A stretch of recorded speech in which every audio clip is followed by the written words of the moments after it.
तो BTTH के एक और खतरनाक से एक्सप्लेनेशन में आपका स्वागत है। अब खतरनाक इसलिए क्योंकि जियान ने पंगे ले लिए थे उस चीशेन से। अब चीशेन से पंगे लेने का मतलब है ब्लैक एम्पर सेक्ट से पंगे लेना, लेकिन बस इशू ये था कि जियान अभी ब्लैक एम्पर सिटी में था। और अगर बात करें पिछले एपिसोड की तो उसमें फाइनली जियान ने वो जड़ी बूटियों को एक्वायर कर लिया था, जिसके बाद उसे बोधिसत्व बॉडी ट्रांसफॉर्मेशन सलाइवा के बारे में थोड़ी सी नॉलेज मिल जाती है। अब आगे जियान के ग्रुप के साथ क्या होने वाला ये हम जानेंगे इस एपिसोड में, तो फिर वीडियो को पूरा वॉच करना। इस समय जियान का ग्रुप उस मेडिसिनल हाउस से बाहर आ चुका था। हम देखते हैं जियान को एक गहरी सी सांस लेते हुए। अब भले यहाँ पे काफी ज्यादा ट्रैफिक हो, लेकिन जियान के फेस पे भी एक स्माइल थी। वो लिटिल फेरी डॉक्टर से कहता है कि हमारा यहाँ पे आना बिल्कुल भी वेस्ट नहीं हुआ, क्योंकि यहाँ पे वो 3 जड़ी बूटियां तो मिली ही, लेकिन ये काफी ज्यादा अनएक्सपेक्टेड बात है कि यहाँ पे बोधिसत्व बॉडी ट्रांसफॉर्मेशन सलाइवा के बारे में न्यूज भी मिल गई है। खैर इस बात से तो हमारी लिटिल फेरी डॉक्टर भी काफी ज्यादा एक्साइटेड लग रही थी, क्योंकि जो वो फुल पॉइजन बॉडी के लिए पिल बनने वाली थी उसमें 3 इंग्रेडिएंट्स की जरूरत थी, जिसमें से बोधिसत्व बॉडी ट्रांसफॉर्मेशन सलाइवा को ढूंढना बहुत ही डिफिकल्ट चीज थी। लेकिन अब इनके ग्रुप को इस चीज के बारे में भी न्यूज मिल गई है, और कहीं ऑक्शन के दौरान इनके हाथ में वो बोधिसत्व बॉडी ट्रांसफॉर्मेशन सलाइवा आ जाता है तो वो दिन भी दूर नहीं रहेगा जब लिटिल फेरी डॉक्टर अपनी वो फुल पॉइजन बॉडी को पूरी तरीके से कंट्रोल कर सके।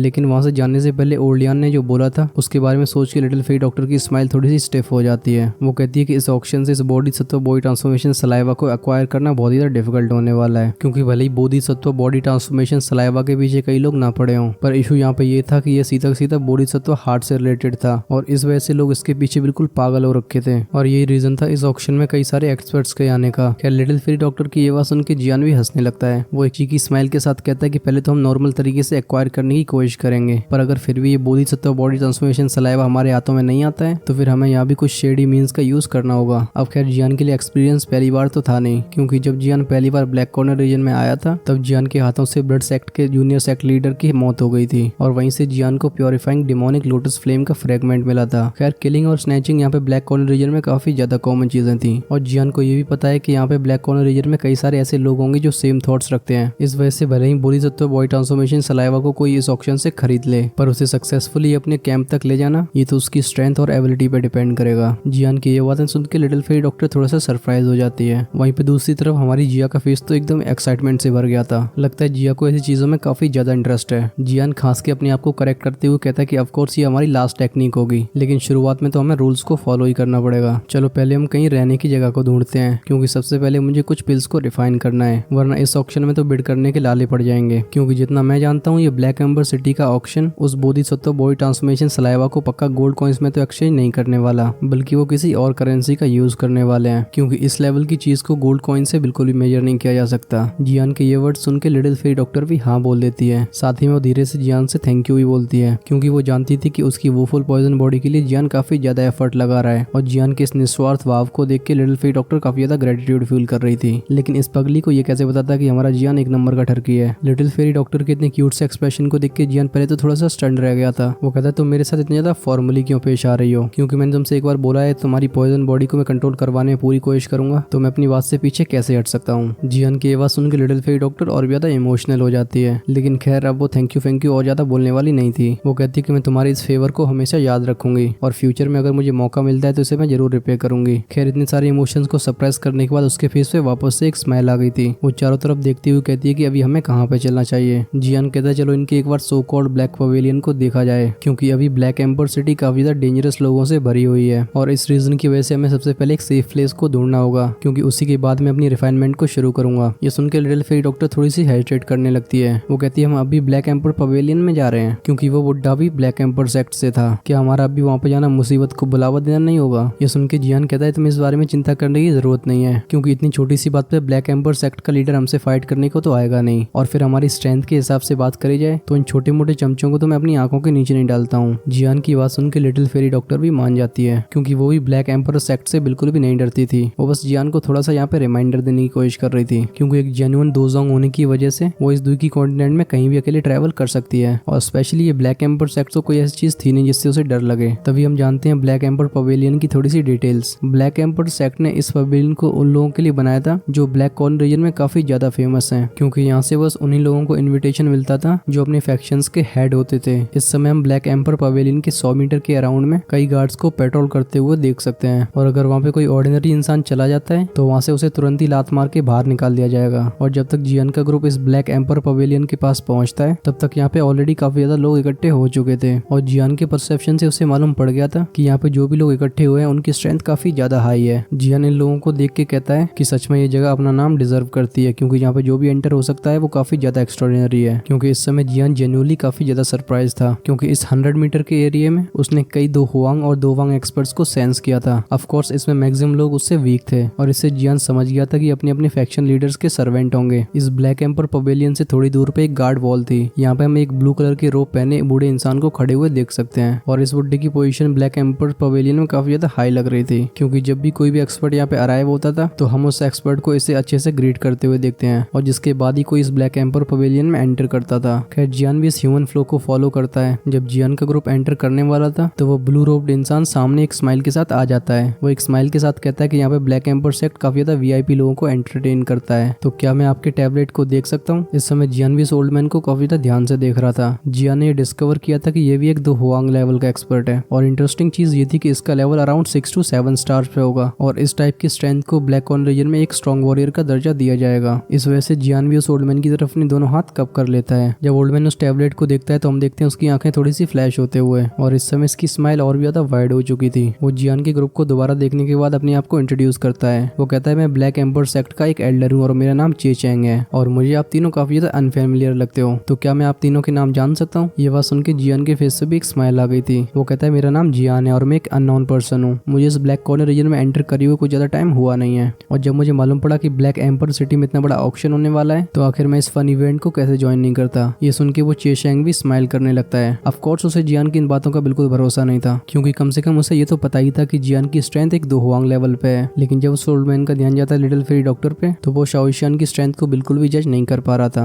वो ये समझ जाता है कि ये तीनों लोग बिल्कुल भी सिंपल नहीं है। खैर जियान के ग्रुप को यहाँ पे खड़े हुए थोड़ा सा टाइम हो गया था और जिस वजह से जियान और ज्यादा इम्पेशेंट हो रहा था। जियान कहता है एल्डर चे क्या मैं एंटर कर सकता हूँ। ये सुन के चे चैंग कहता है कि ये तो बिल्कुल नॉर्मल बात है। वो आगे की तरफ इशारा करके बोलता है कि जब आप अंदर एंटर करोगे तो कोई ना कोई आपको आपके रूम तक पहुंचा ही देगा। ये सुन के जियान एक स्माइल के साथ अंदर एंटर करने लगता है। Of course little fairy doctor और जिया भी उसके पीछे थी, लेकिन जब उसने अपना पैर पीछे रखा था तभी उसे पीछे से एक आवाज आती है कि डीमन फ्लेम वैली के एल्डर फांगियान अराइव हो चुके हैं और इस आवाज से कई लोगों का ध्यान यहाँ पे अट्रैक्ट हो गया था और इस समय लोग आगे की तरफ काफी सरप्राइज से देख रहे थे। तभी हम एक बड़े से ग्रुप को सामने से आते हुए देखते हैं जिसके लीडर के स्पॉट पे एक रेड कलर के हेयर वाला ओल्ड मैन था जो कि काफी तेजी से आगे बढ़ता आ रहा था। तभी पीछे से कुछ लोगों की आवाज आती है। ये काफी ज्यादा अनएक्सपेक्टेड बात है कि डीमन फ्लेम वैली से इस बार एल्डर फैंगियांग यहाँ पे आए हैं। तभी दूसरे इंसान की आवाज आती है कि इसका भी बस वही गोल होगा जो हम सबका है। ऑफ कोर्स यहाँ पे लोग बोधिसत्व बॉडी ट्रांसफॉर्मेशन सलाइवा के बारे में बात कर रहे थे। वो आगे बोलता है कि ये बंदा अब दोजोंग क्लास में ब्रेक थ्रू करने वाला है। तभी दूसरे इंसान की आवाज आती है कि यहाँ पे इस बार काफी अच्छा शो देखने को मिलेगा, क्योंकि ब्लैक एम्पर सिटी में भी कई टॉप टियर फैक्शंस अराइव हो चुके हैं और स्पेशली उनमें एक्सपर्ट्स की स्ट्रेंथ की बात करें तो वो भी काफी ज्यादा अच्छे लेवल की है। अब पता नहीं ये so called Bodhisattva body transformation saliva किसे मिलेगा। और इसी तरीके की कई प्राइवेट कन्वर्सेशन जियान के कानों में जाती हैं। जियान भी अपनी आंखें नैरो करके उस ओल्ड मैन को देख रहा था। वो कहता है ये डीमन फ्लेम वैली के लोग भी यहाँ पे आए हैं, क्योंकि जियान अपने स्ट्रॉन्ग परसेप्शन का यूज करके ये मालूम कर पा रहा था कि डीमन फ्लेम वैली के इस एल्डर की स्ट्रेंथ दो हुआंग के पीक पे पहुंच चुकी है और ऐसा भी हो सकता है कि इसने दो जोंग की तरफ आधा कदम आगे ले भी लिया हो। और अगर स्ट्रेंथ का थोड़ा सा कंपैरिजन किया जाए तो इससे पहले हैंग फैंग से कंपेयर किया जा सकता है। जिसके बाद जियान की नजर उस एल्डर से उसके पीछे लोगों पे जाती है। ये देख के जियान के फेस का सरप्राइज और भी ज्यादा डेंस हो गया था, क्योंकि उस एल्डर के पीछे सारे के सारे ओल्ड मैन दो हुआंग लेवल पे थे और उनकी स्ट्रेंथ उस फोर्थ एल्डर से बिल्कुल भी वीक नहीं थी जिसका जियान ने काम तमाम किया था। जियान कहता है तभी मैं कहूँ ये डीमन फ्लेम वैली हमारी जान अकेडमी से कैसे कंपेयर कर सकती है। लगता है इनकी स्ट्रेंथ भी काफी ज्यादा अच्छी है। और जब जियान इस डीप थॉट में था तभी लिटिल फेरी डॉक्टर की साइड से हल्की सी आवाज आती है। वो कहती है उस ग्रे कलर के कपड़े पहने वाले इंसान को देखो, वो मुझे काफी ज्यादा स्ट्रेंज लग रहा है। ये सुन के जियान थोड़ा सा स्टार्टल्ड हो गया था। तभी उसकी नजर जाती है डीमन फ्लेम वैली के लास्ट इंसान पे और हमें दिखाया जाता है एक इंसान जो पूरी तरीके से ग्रे रोब में कवर था। जियान अपने परसेप्शन का यूज करके इसके ऑरे को डिटेक्ट करने की कोशिश करता है। जियान ये फील कर पा रहा था कि इसका ऑरा काफी ज्यादा वीक है। ये इतना ज्यादा वीक था कि जियान की इस पे बिल्कुल भी अटेंशन नहीं जा रही थी और अब क्योंकि लिटिल फेरी डॉक्टर ने इसकी तरफ पॉइंट कर दिया था तो जियान को इस बंदे से काफी ज्यादा फेमिलियर फीलिंग आ रही थी और इस फीलिंग की वजह से जियान की आईब्रोज भी नेट हो जाती हैं। उसके काफी ज्यादा सोचने के बाद भी उसे समझ में नहीं आ रहा था कि यहाँ पे चक्कर क्या है। इस वजह से जियान बस अपना सिर हिला के इस चीज को गिव अप ही कर सकता था। लेकिन जब जियान दोबारा से उस फर्स्ट एल्डर को देखता है तो हम देखते हैं जियान की आंखों को एकदम आइस कोल्ड होते हुए। इस समय वो first Elder black emperor sect के उस एल्डर से बातचीत कर रहा था। खैर जियान इस चीज को नोटिस करने के बाद अपनी बॉडी को टर्न करके वापस ब्लैक एम्पर पवेलियन में एंटर करता है। तभी हमारा ध्यान जाता है उस फर्स्ट एल्डर पे जो कि जियान की डायरेक्शन में थोड़ा सा ध्यान से देख रहा था। हमें यहाँ पे ऐसा लगता है कि इसने कुछ सेंस कर लिया है। तभी हमारा ध्यान जाता है उस इंसान पे जिसने ग्रे कलर की रोब पहन रखी थी। इस समय इसकी आंखों में एक डीप चिल थी और ये काफी ज्यादा डेंसनेस से जियान की तरफ देख रहा था, लेकिन इन आंखों में थोड़ी सी अनसर्टेनिटी और एक शॉक भी था। अब क्योंकि ये ब्लैक एम्पर पवेलियन उन लोगों के लिए बनाया था जो अपने फैक्शंस के लीडर्स हैं, तो ये सच में काफी ज्यादा अनयूजुअली लग्जूरियस था। जब जियान का ग्रुप एक बड़े से दरवाजे से एंटर करता है तो हम उसके फेस पे भी अमेजमेंट को देख सकते हैं। जियान कहता है ये ब्लैक एम्बर सेक्ट सच में काफी ज्यादा खर्चा करता है। इस समय इस हॉल में कई लोगों की बातचीत करने की आवाजें आ रही थी और जो लोग एक दूसरे से फेमिलियर थे उन लोगों ने साथ में आके अपनी एक टोली बना ली थी। यहाँ पे लोगों के लिए इंडिविजुअल टेबल्स को भी तैयार किया गया था। जियान यहाँ पे कई अलग अलग एसेंट्रिक लोगों को देखता है। खैर इन लोगों की स्ट्रेंथ तो ऑलरेडी काफी ज्यादा हाई थी और अगर वहाँ पे लोगों के बीच में कोई डिसएग्रीमेंट होता तो हम देखते हैं कई लोगों को अपने वेपन्स को ड्रॉ करते हुए। खैर ब्लैक कॉलर रीजन का ये कैरेक्टरिस्टिक तो था ही कि चीजें यहाँ पे हमेशा क्योटिक ही रहेंगी और यहाँ पे भी ये पॉइंट अच्छे से प्रूव हो जाता है। अब क्योंकि यहाँ पे ब्लैक कॉलर रीजन के सारे स्ट्रॉन्ग एक्सपर्ट्स थे तो ये बात तो बिल्कुल इम्पॉसिबल थी कि यहाँ पे एनिमीज इकट्ठे ना हो। इस वजह से हम बीच बीच में कई कॉन्फ्लिक्ट्स को भी क्रिएट होता हुआ देखते हैं। अब खैर ऐसे कॉन्फ्लिक्ट्स को सॉल्व करने का सबसे आसान तरीका था फाइटिंग। इस वजह से यहाँ पे ओकेजनली लोगों के वेपन्स के कोलाइड होने की आवाज भी सुनाई देती थी। अब भले ये लोग यहाँ पे फाइटिंग कर रहे हो लेकिन इनके दिमाग में एक बात तो क्लियर थी कि यहाँ पे किसी भी चीज को नुकसान न पहुंचाया जाए और इस रीजन की वजह से वो लोग काफी ज्यादा होल्ड बैक भी कर रहे थे क्योंकि कहीं ऐसी सिचुएशन आती है कि यहाँ पे चीजें टूट फूट जाती हैं तो ब्लैक एम्पर सेक्ट भी बिल्कुल चुपचाप नहीं बैठेगा। तभी हमारा ध्यान शिफ्ट होता है जियान के ग्रुप की तरफ जो कि एंट्रेंस पे खड़े होकर इस नजारे को एंजॉय कर रहे थे। हम जियान और शाओशियान को अपना सिर हिलाते हुए देखते हैं। जियान कहते सच में ब्लैक कॉर्नर रीजन में कहीं भी शांति नहीं मिलने वाली। तभी हम जियान की ग्रुप की तरफ एक प्रिटी सी फीमेल को आते हुए देखते हैं और ये ब्लैक एम्पर पवेलियन की एक सर्वेंट थी। वो एक रिस्पेक्टफुल मैनर में जियान के ग्रुप से वो टैबलेट लेती है और उस टैबलेट को इंस्पेक्ट करने के बाद वो जियान को अपने रूम के बारे में बताने लगती है। अब ये ब्लैक एम्पर पवेलियन इतना ज्यादा बड़ा था कि यहाँ पे हजारों लोगों के रहने की व्यवस्था थी और यहाँ पे लोगों के रहने की जगहों को भी 3 कैटेगरी में डिवाइड किया गया था जो कि थी स्काई ग्रेड, अर्थ ग्रेड और ह्यूमन ग्रेड और ये सब किसी फैक्शन की स्ट्रेंथ पे डिपेंड करता था। और जहाँ पे जियान के ग्रुप को रहने की जगह मिलती है वो ना सबसे हाई था और ना सबसे लो, वो एक अर्थ ग्रेड का एरिया था। खैर जियान इस बारे में बिल्कुल अनकंसर्न था क्योंकि जियान के ग्रुप के रहने के लिए ये जगह बिल्कुल सफिशिएंट थी। जब तक जियान के ग्रुप को मेडिसिन को रिफाइन करने की जगह मिलती जहाँ उसे कोई भी डिस्टर्ब न करे तो जियान इस बात से बिल्कुल खुश था।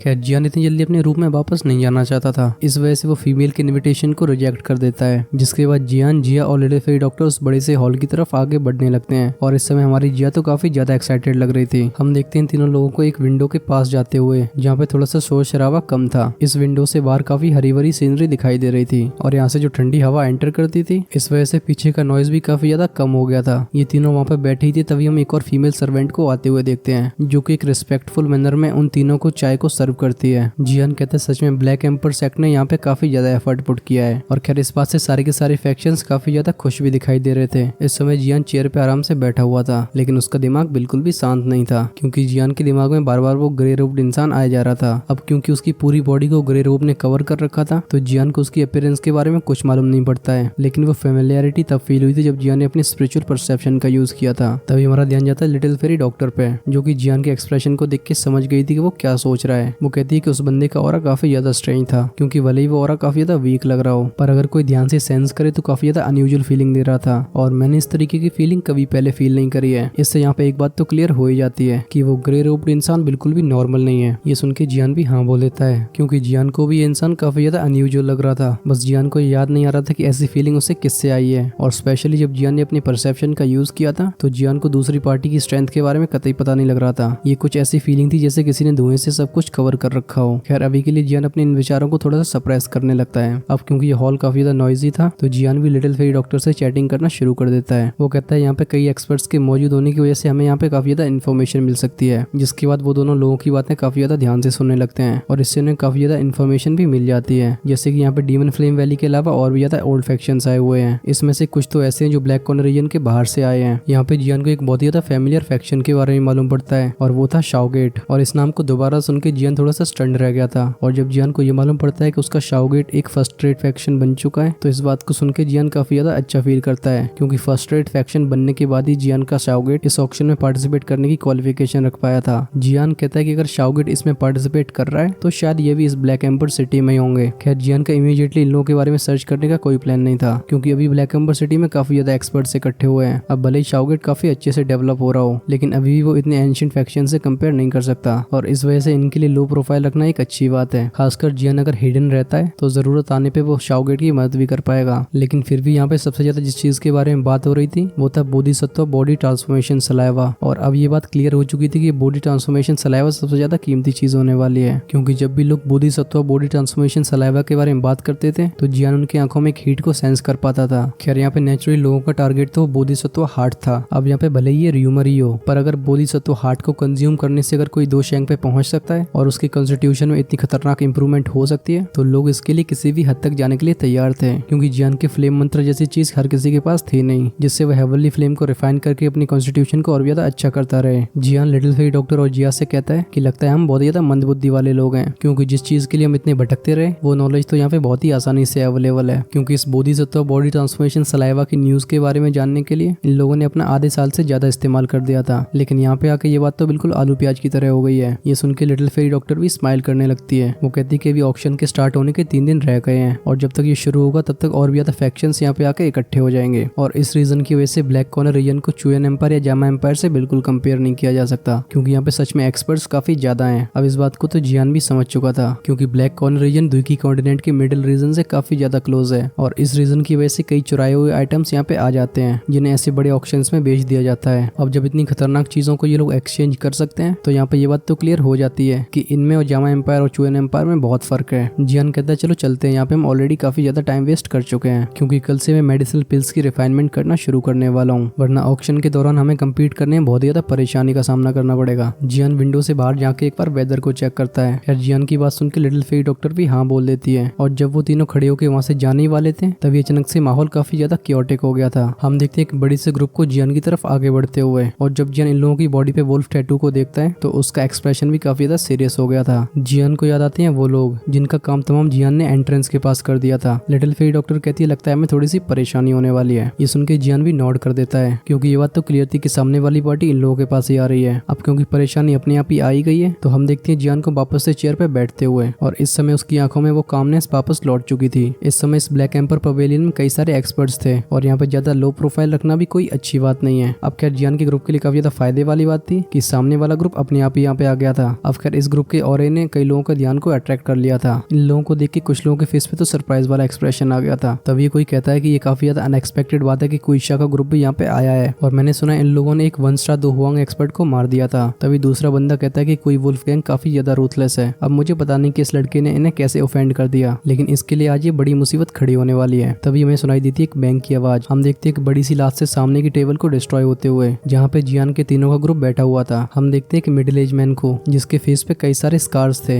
मतलब कि कई सारे कट मार्क्स थे, और इस समय इसका एक्सप्रेशन काफी ज्यादा ग्लूमी था। अब ये जियान को काफी ज्यादा डीप हेट्रेड से देख रहा था। वो एक डीप आवाज में कहता है कि तू वही लड़का है ना जिसने हमारे कोई गैंग के मेंबर्स को एंट्रेंस पे मार दिया है। अब भले ये टेबल पूरी तरीके से टूट चुकी हो, लेकिन जियान का एक्सप्रेशन बिल्कुल भी चेंज नहीं होता। वो भी आराम से टी कप को पकड़ के थोड़ा थोड़ा करके सिप कर रहा था, और लोग भी अभी उसके फेस से बिल्कुल भी डर को फील नहीं कर पा रहे थे। हम देखते हैं जियान को उस आदमी की तरफ देखते हुए। जियान कहता है कि वो लोग धरती पे बोझ थे और इसलिए उस कचरे को साफ करने में कोई बुराई नहीं है। अब लोगों को ये लग रहा था कि जियान यहाँ पे इस बात को एडमिट नहीं करने वाला, पर जियान ने उन्हें एक और सरप्राइज दे दिया था। अब तक जिन लोगों को कुछ समझ में नहीं आया था वो भी समझ गए थे कि आखिर मैटर क्या है। लोग ये भी समझ जाते हैं कि छोटा सा लड़का कोई नॉर्मल इंसान नहीं है, क्योंकि ये बातें तो इतने लोगों के सामने कोई मूर्ख ही कर सकता है। पर जियान यहाँ पे बिल्कुल भी मूर्ख नहीं लग रहा था, और जब वो मिडिल एज मैन जियान की ये बात सुनता है तो हम देखते हैं उसकी आंखों को और भी ज्यादा डेंस होते हुए, और उसके सैवेज फेस एक्सप्रेशन से तो ऐसा ही लग रहा था कि अगले ही पल में वो जियान के टुकड़े टुकड़े कर देने वाला है। वो जियान से कहता है कि लड़के तू बहुत ही ज्यादा घमंडी है, और तूने ये बात बिल्कुल सही कही कि कुछ लोग इस धरती के ऊपर बोझ ही होते हैं और उन्हें मारने में कोई दिक्कत नहीं है। बस इशू यहाँ पे ये हो गया है कि उन लोगों के बीच में मेरा एक नेफ्यू भी था।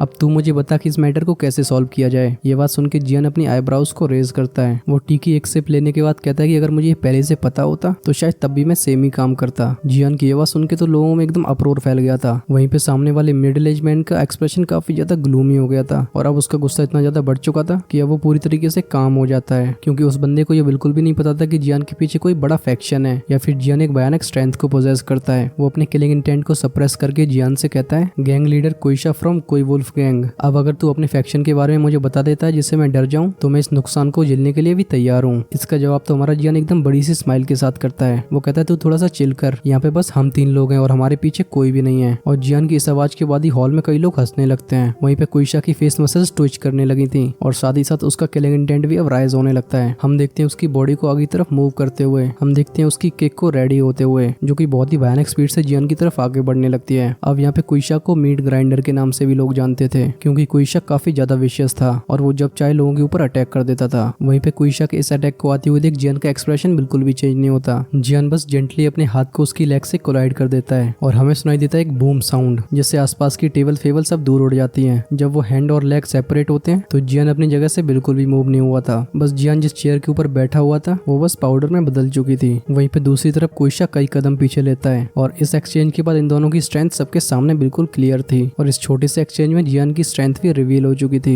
इस हॉल में सभी लोगों की आंखों में थोड़ा सा शॉक भी अपीयर होता है। लोग कहते हैं ये लड़का तो एक दो हुआंग एक्सपर्ट है, क्योंकि भले यहाँ पे लोगों की स्ट्रेंथ काफी ज्यादा अच्छी हो पर जियान की एज काफी ज्यादा यंग थी और इस ब्लैक कॉर्नर रीजन में इतना यंग दो हुआंग एक्सपर्ट किसी ने नहीं सुना है, क्योंकि जितनी जल्दी कोई दो हुआंग लेवल पे पहुंच जाता है उसका टैलेंट और पोटेंशियल उतना ज्यादा अच्छा होता है। और इस रीजन की वजह से एक बात तो क्लियर हो ही जाती है कि जियान फ्यूचर में एक एलिट दोजोंग तो बनने ही वाला है और अगर उसका लक अच्छा रहता है तो उसके लिए दोजोन लेवल तक पहुंचना भी पॉसिबल है। तभी हमारा ध्यान जाता है कोइशा पे, जो जैसे तैसे करके अपनी बॉडी को स्टेबलाइज करता है। इस समय इसके फेस पे एक शॉक्ड एक्सप्रेशन था, क्योंकि उसने ये कभी नहीं सोचा था कि जियान एक दो हुआंग लेवल का एक्सपर्ट होगा और स्पेशली पिछले एक्सचेंज के दौरान जियान की स्ट्रेंथ उससे क्लियरली ऊपर है। इस समय कोइशा की स्ट्रेंथ की बात करें तो वो 3 स्टार दो हुआंग है, तो वो नेचुरल बात है कि वो जियान की स्ट्रेंथ को सेंस नहीं कर पाएगा। वह गहरी सांस लेने के बाद कहता है कि लगता है मैं इस बार काफी ज्यादा अंधा हो गया था और उसके किलिंग इंटेंट के ऊपर तो जैसे किसी ने ठंडा पानी डाल दिया हो, क्योंकि जब कोइशा को ये खबर मिली थी तो वो गुस्से से एकदम पागल हो गया था और इस रीजन की वजह से वो जियान से यहाँ पे पंगे लेने के लिए आ जाता है। अगर उसे पता होता कि जियान की स्ट्रेंथ इतनी ज्यादा फ्रैटनिंग है तो शायद उसका डिसीजन ऐसा बिल्कुल नहीं होता। इस समय कोइशा का एक्सप्रेशन लाल नीला पीला हो रहा था। थोड़ी देर बाद वो अपने ऑरे को विड्रॉ करके अपने दोनों हाथ कप करता है। वो कहता है कि मैं ये एडमिट करता हूँ कि अभी मैं तुम्हारा कोई भी मैच नहीं हूँ, लेकिन मैं इस ग्रज को हमेशा याद रखूंगा और अगर मौका मिलता है तो मैं तुमसे बदला लेने के लिए जरूर आऊंगा। और ये कहने के बाद एक मिजरेबल मैनर में जाने लगता है, लेकिन वो बाहर निकल पाता तभी पीछे से जियान की आवाज आती है। वो कहता है कि गैंग लीडर कोई ने मुझे क्या समझ रखा है कि मतलब तुम जब चाहो तब मेरे ऊपर अटैक कर दोगे और जब चाहो तब तुम जा सकते हो, क्योंकि अभी इस ऑक्शन को स्टार्ट होने में थोड़ा सा टाइम बचा हुआ था और अगर जियान पूरी तरीके से सेफ एंड सिक्योर रहना चाहता है तो उसे अपनी स्ट्रेंथ को यहाँ पे स्टेबलाइज करना होगा। अब क्योंकि यहाँ पे कोइशा ने ऑलरेडी इनिशिएटिव ले लिया है तो जियान इस मौके को कैसे जाने दे सकता था। जियान की ये बात सुन के कोइशा वहीं पे पॉज हो जाता है और थोड़ा थोड़ा किलिंग इंटेंट उसकी बॉडी से इस समय लीक हो रहा था, लेकिन जब वो जियान की तरफ देखता है तो उसे किलिंग इंटेंट फील होता है और इस किलिंग इंटेंट से कोइशा का एक्सप्रेशन चेंज हो गया था। वो कहता है कि तुम क्या चाहते हो, ये एक ब्लैक एम्पर सेक्ट का एरिया है। जियान जिया की तरफ इशारा करके कहता है कि इसके 3 पंचेस को तुम्हें झेलना होगा और अगर ऐसा तुम नहीं कर पाते हो तो तुम्हारी जान यहीं पे चली जाएगी। वहीं पे जिया तो शुरुआत में इस बात को सुनकर थोड़ी सी स्टार्टल्ड हो गई थी, लेकिन उसके तुरंत ही बाद उसके फेस पे हम एक ईगरनेस को राइज होते हुए देखते हैं और जियान की उंगली के साथ कई लोगों का ध्यान भी जिया पे चला गया था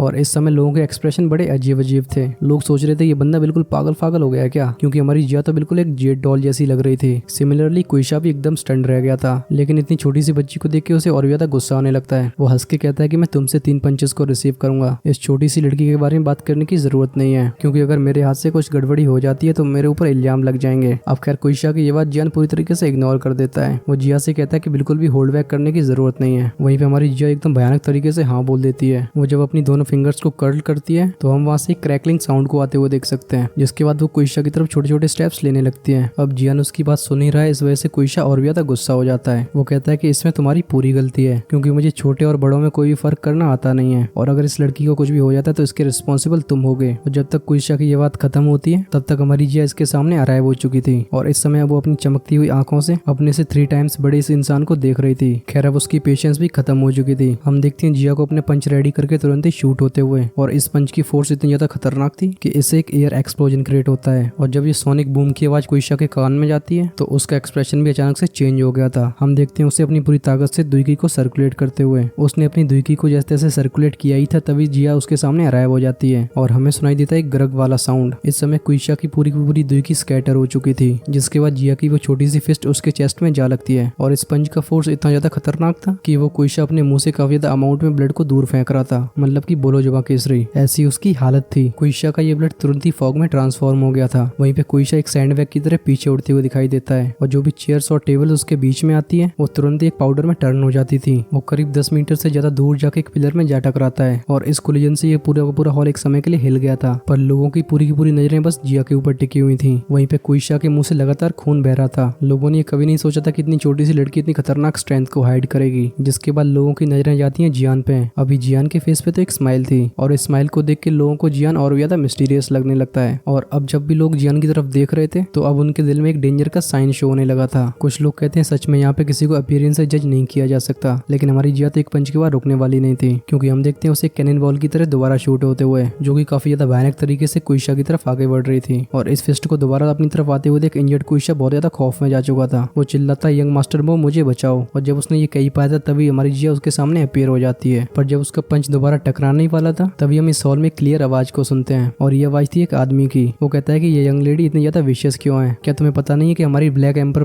एलियन में किसी की मौत नहीं हो सकती है। और ये आवाज फिनिश ही हुई थी तभी हम एक फिगर को अपीयर होता हुआ देखते हैं, जो कि ऑफकोर्स कोइशा के सामने अपीयर हुआ था। और इस बंदे की वजह से हमारी जिया वहाँ पे गिरने वाली थी। खैर वो अपनी बॉडी को जैसे तैसे करके स्टेबलाइज करती है, पर यहाँ पे हमारी जिया भी काफी ज्यादा गुस्सा हो गई थी। हमारी जिया आओ देखती है वो दोबारा से शूट हो जाती है, लेकिन इस बार उसका टारगेट ये इंसान था। जिया को अपनी तरफ आती हुई देख उस इंसान के फेस पे एक स्माइल आ जाती है। वो एक स्ट्रेंज तरीके से अपने दोनों हाथों को ट्विस्ट करता है, और जिसके बाद हम विटनेस करते हैं एक खतरनाक सीन, क्योंकि उसने जिया के इतने खतरनाक पंच अटैक को वहीं पे होल्ड कर लिया था। इसके बाद वो जिया को आगे की तरफ पुश कर देता है। अब इससे एक बात तो क्लियर थी कि वो ब्रूट फोर्स से डील करने के लिए काफी ज्यादा स्पेशलाइज था, क्योंकि यहाँ पे सिर्फ उसने जिया के अटैक को रोका ही नहीं था, बल्कि उसके पास काउंटर अटैक करने की भी पावर थी। अब भले ये सिंपल सा पुश काफी ज्यादा सॉफ्ट सा लगे, लेकिन ये काफी ज्यादा फियर्स था। अगर इस अटैक को जिया ढंग से डॉज नहीं करती है तो ऐसा भी हो सकता है कि वो थोड़ी सी इंजरीज को फेस करे। अब इस समय जिया मिड एयर में थी, और मिड एयर में डॉज करना काफी ज्यादा ट्रबलसम चीज है। वहीं पे दूसरी पार्टी का एक्सपीरियंस काफी ज्यादा रिच लग रहा है। उसने बेसिकली जिया के सारे रिट्रीट पाथ को ब्लॉक कर दिया था, और जब उसका वो पुश अटैक जिया के ऊपर लगने ही वाला था तभी एक घोस्ट लाइक मैनर में जिया के सामने एक ब्लैक फिगर अराइव होता है। अब यहाँ पे सीन ये हो गया था कि वो व्हाइट फिगर जिया के हाथ को पकड़े हुआ था, और वहीं पे वो ब्लैक फिगर जिया को अपनी तरफ खींच रहा था। अब खैर ये हमारा जिया नहीं था। हम देखते हैं उसे अपनी फिस्ट को क्लेंच करके एक पंच को शूट करते हुए, जो कि काफी ज्यादा हॉट विंड को लेके आगे बढ़ रहा था। और जब उन दोनों की फिस्ट कोलाइड होते हैं तो हमें सुनाई देता है एक मफल्ड साउंड, और इस वजह से ये दोनों पार्टीज कुछ स्टेप्स को पीछे लेती हैं। हम देखते हैं जियान को, जिसने जिया को धीरे से नीचे रख दिया था, जिसके बाद जियान की कोल्ड नजर जाती है सीधे उस व्हाइट रोब्ड इंसान पे। वो कहता है तुम्हें बिल्कुल भी शर्म नहीं आ रही इतनी छोटी सी लड़की पे इतना खतरनाक अटैक को यूज करते हुए। अब आखिर ये नालायक है कौन, ये हमें मालूम पड़ेगा नेक्स्ट एपिसोड में, क्योंकि यहाँ पे जरूरत है मुझे अपने गले को थोड़ा सा आराम देने की। पर आपको चिंता करने की जरूरत नहीं है, क्योंकि तुम्हारा भाई कल ये एपिसोड लेके हाजिर हो जाएगा। अब खैर तुम्हें ये वाला एपिसोड कैसा लगा है कमेंट्स में जरूर बताना। साथ में ये भी बताना कि क्या मुझे इंप्रूव करना चाहिए। ऑफ कोर्स उसमें मांगा वाले पेजेस को इग्नोर ही कर देना, क्योंकि ज्यादा कॉपीराइटेड कंटेंट यूज करने के ज्यादा झमेले भी होते हैं। तो अभी हम अपनी हेल गार्डन फैमिली को थोड़ा सा और ग्रो होने देते हैं। और अगर तुम पहली बार विजिट कर रहे हो तो इस चैनल को सब्सक्राइब करके हेल गार्डन फैमिली का पार्ट बन सकते हो, सो दैट तुमसे ऐसी एक्सप्लेनेशन की कोई भी नोटिफिकेशन मिस ना हो। और जैसे ही नेक्स्ट एपिसोड रिलीज होता है आपको राइट साइड में अवेलेबल करवा दिया जाएगा। तब तक तुम लेफ्ट साइड में क्लिक करके पुराना एपिसोड देख सकते हो। सो हम मिलते हैं वीडियो को उस पार, तब तक के लिए take care, tata, bye bye.